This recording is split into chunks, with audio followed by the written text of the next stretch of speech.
Hey guys, in this video I will show you how to turn a video into green screen on CapCut. So if this helps you, subscribe.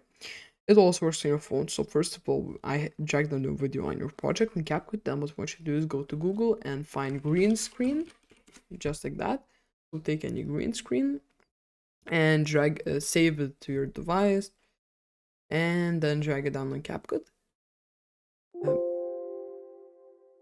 um, excuse me.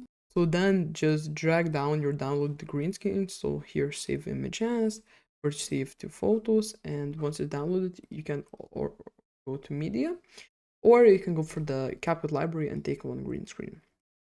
And now make sure the green screen is at the bottom, this at the top.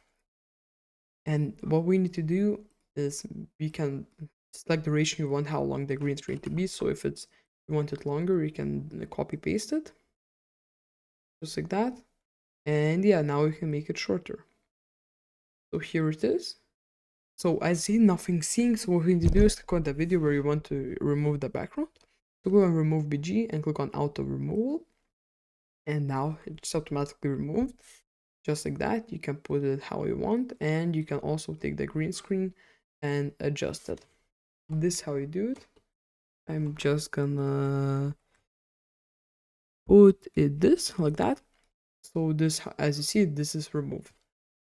Yeah, but make sure you're using the green screen. So I hope this video helped you. Subscribe.